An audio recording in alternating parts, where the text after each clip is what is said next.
The Tiger, a name given by Ferdinand Porsche, with the Roman numeral 1 only being added, leading to the tank being known as the Tiger I once the Tiger II had entered production, was formerly known as the Panzerkampfwagen 6 or Armoured Combat Vehicle 6. The Tiger I entered operational service in 1942, seeing service first on the Eastern Front against the Soviet Union. The tank had been designed primarily to counter the Soviet T-34 and KV-1 heavy tanks. Eager to make use of the powerful new weapon, Hitler ordered that the vehicle be pressed into service months earlier than had been planned. A platoon of 4 Tigers went into action on the 23rd of September 1942 near Leningrad. Operating in swampy, forested terrain, their movement was largely confined to roads and tracks, making defense against them far easier. Many of these early models were plagued by problems with their transmission, which had a difficulty in handling the great weight of the vehicle if pushed too hard. The Tiger I had a crew of 5 and was armed with the 8.8 cm KWK-36 gun, adapted from the 88mm Flak 36 heavy anti-aircraft gun. The 88mm gun had already proved itself to be an outstanding anti-tank weapon. The 88mm gun of the Tiger I could penetrate 100mm thick armour at a range of half a mile. The Tiger relied on a combination of a recoil mechanism and a muzzle brake to mitigate the heavy recoil so as to not damage the tank and injure the crew. Tiger crews were trained that if the muzzle brake was damaged or missing, the main gun could not be fired safely. On the side of turrets of Tiger tanks, one may notice numbers. These numbers indicate, from left to right, the company, platoon, and tank number.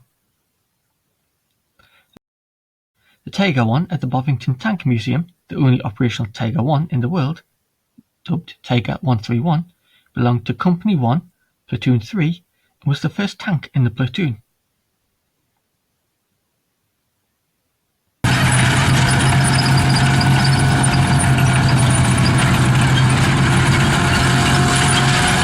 Powered by a Maybach HL230 V12 engine, which developed 690 horsepower, the Tiger I was capable of attaining speeds of 28 miles per hour on road and between 12 and 16 miles per hour cross-country.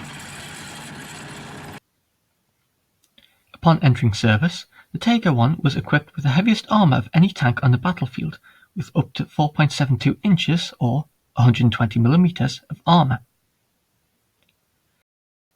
The frontal hull armour was 100mm or 3.9 inches thick, so too was the tank's frontal turret armour. The gun mantlet varied between 120mm, 4.7 inches, and 200mm, 7.9 inches in thickness. The side armour of the tank was approximately 60mm or 2.4 inches thick. The 75mm gun of an M4 Sherman could not penetrate the frontal armour of a Tiger at any range and needed to be within 100 metres in order to achieve a sight penetration. Shermans fitted with a 76mm gun could, however, penetrate the armour of a Tiger. The Soviet T-34s, when upgraded to be armed with an 85mm gun, would need to be within 1,000 metres to penetrate the frontal armour of a Tiger I.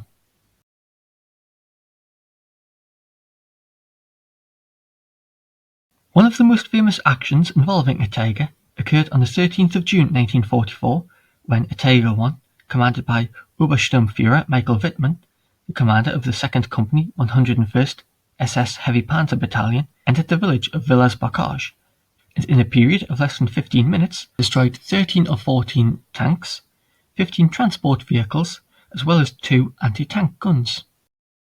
Prior to this, Wittmann had served on the Eastern Front in command of a Tiger. In command of a platoon of Tigers in Leibstandarte SS Adolf Hitler, on the first day of the Battle of Kursk, Wittmann and his crew knocked out 8 Soviet tanks and 7 anti-tank guns. While the statistics of the Tiger I are impressive, and so too was Wittmann's record when taken in isolation, the Tiger I was not without its flaws. The Tiger weighed 56 tons, more than double the weight of the Panzer IV. its weight was often too heavy for small bridges, which had a 35-ton weight limit. For this reason, the Tiger was built with watertight hatches and a snorkel device which allowed it to ford river obstacles 4 meters deep. The weight of the tank also made driving through buildings risky, as the presence of a cellar could result in a sudden drop. Many early models of the Tiger were plagued by problems with the transmission, which had difficulty in handling the great weight of the vehicle if pushed too hard. To support the considerable weight of the Tiger, the tracks were 725mm or 2 feet 4.5 inches wide. To meet real freight size restrictions, narrower 520mm or 20-inch wide transport tracks could be installed. The track replacement and wheel removal took approximately 30 minutes for each side of the tank. However, in service, Tigers were frequently transported by rail with their combat tracks fitted, as long as the train crew knew that there were no narrow tunnels or other obstructions on the route, which would prevent an oversized load from passing. This was done in spite of the practice being strictly forbidden. The interlevered road wheels were also a nightmare, not only to service, but also to clear in the field, especially in the frigid conditions seen on the Russian front, where temperatures at night often fell far below freezing. Slush and mud would freeze solid between the wheels and lock them. The crews subsequently struggled to clear the wheels with picks and pry bars.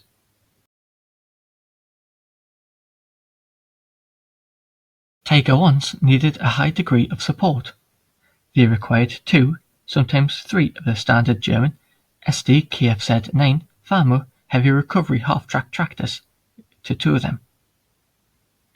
Tiger crews often resorted to using another Tiger to tow damaged vehicles. This was not, however, recommended, as it often caused the overheating and engine breakdown of the towing vehicle.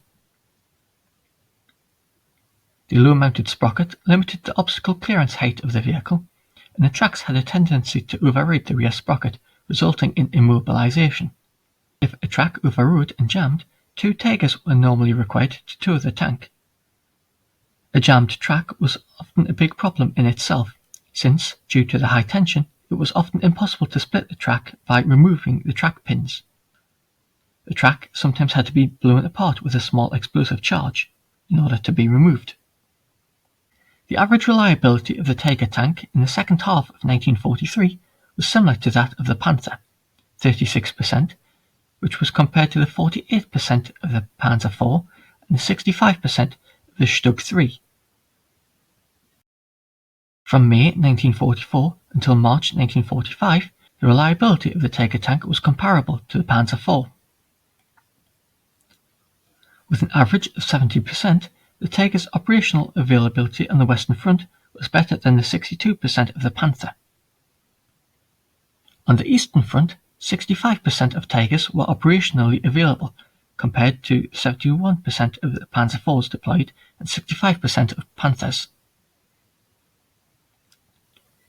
A substantial problem with the Tiger was that its production required considerable resources in terms of manpower and material, which led to it being expensive. A Tiger I cost over twice as much as a Panzer IV and 4 times as much as a Stug III assault gun. Partly because of their high cost, only 1,347 Tigers were produced. From a technical point of view, the Tiger I was better than its contemporaries. Despite the low number produced, shortages in qualified crews, and the considerable fuel consumption in face of ever-shrinking resources, Tigers, including Tiger IIs, destroyed at least 10,300 enemy tanks and 11,380 anti-tank guns and artillery pieces, for the loss of 1,725 Tiger Is and Tiger IIs. It should be noted, however, that this loss figure includes a large number of operational and strategic losses, i.e. those that were abandoned and or broke down. Tigers were usually employed in separate heavy tank battalions, known as Schwerpanzerabteilung, under Army command. These battalions would be deployed to critical sectors either for breakthrough operations or, more typically, counterattacks.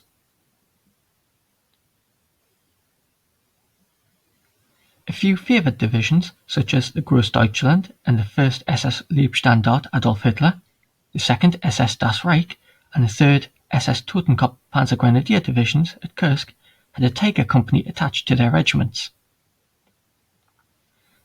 The Großdeutschland division had its Tiger company increased to a battalion, as the 3rd Panzer Battalion of the Panzer Regiment Großdeutschland.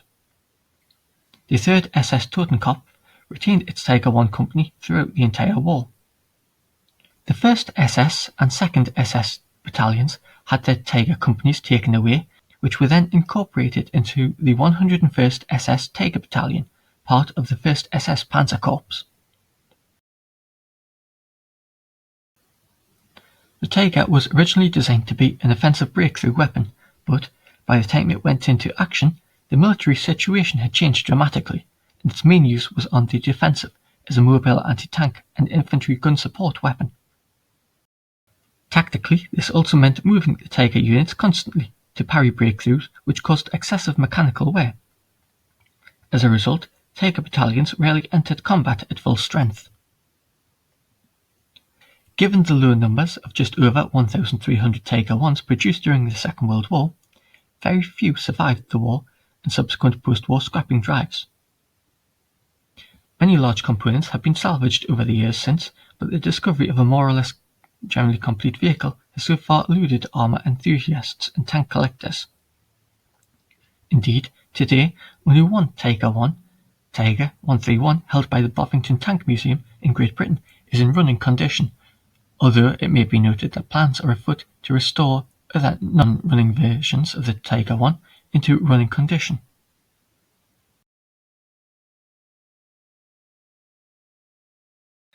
Many thanks for watching. Please subscribe for more updates, like and share. You can also help to support the channel at Patreon. Details are in the description box below. If you enjoyed this content, why not also check out my Substack page for more unique historical insights and articles. A link to the page is in the description box below.